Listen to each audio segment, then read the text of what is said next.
po sana kayong batiin na isang mapagpalang umaga at magpasalamat sa Panginoon sa isang panibagong yugto ng ating buhay. Itong vlog na to guys, iniba ko talaga to kasi para sa akin, kakaiba to. Yung feeling na alam mo yung pinagdaanan ng ating Panginoon. So inform na rin sa lahat na meron palang ganito sa Torres Farm. So guys, bago natin simulan ang ating vlog, isang intro muna.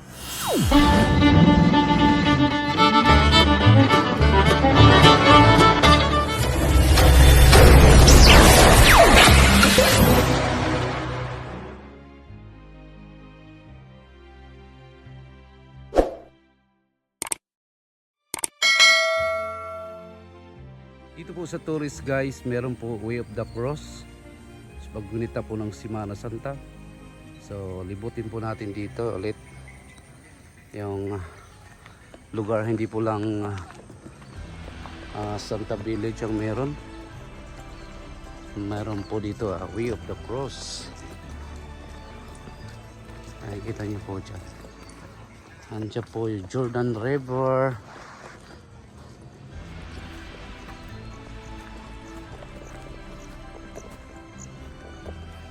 Ito po yata yung mga nadagdag sa kanila bilang paggunita po sa Semana Santa. Ito po yung ginawa nila, Way of the Cross, pag nilay-nilay sa mga pinagdaanan ni Jesus Christ. So nag shortcut na po tayo guys, mga lodi. Ito na po siya.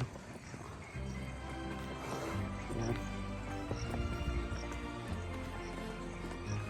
Kung paano si Jesus Christ nangaral sa kanya mga apostol. Yan. Ito na po yung, hindi ako nagkakamali, ito yung kapakita ni Jesus Christ. Siya ay nilagay sa yungib. Ito pa yung pagkakanulo sa kanya si Judas. Hindi po ako eksperto sa Bible guys, pero ito lang yung base sa mga nababasa, napapanood. Ang pagdurusa ni Jesus sa kalamanan. Yan po, Jesus Christ sa hidubaran. At dito ay siya pinaparusahan na pagputong ng corona sa kanyang ulo.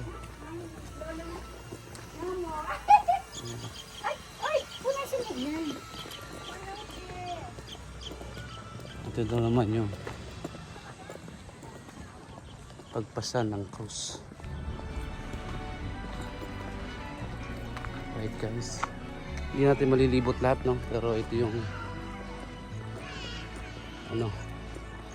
karanasan ni Papa Jesus nung siya ay nabubuhay pa.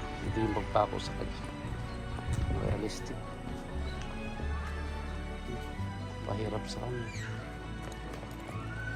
Pagpako sa kanya sa cross.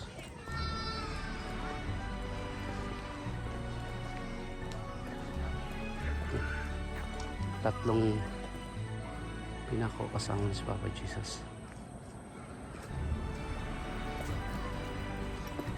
Alright.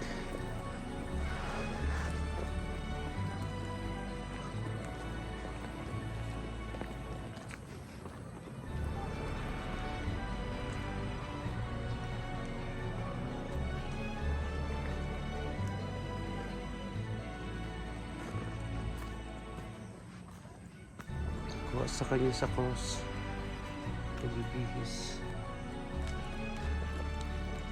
muling pagkabuhay.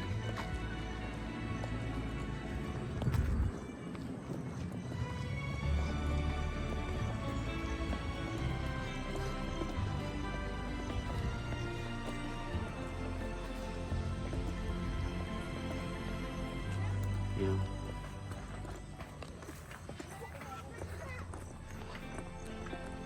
Another statue of Papa Jesus.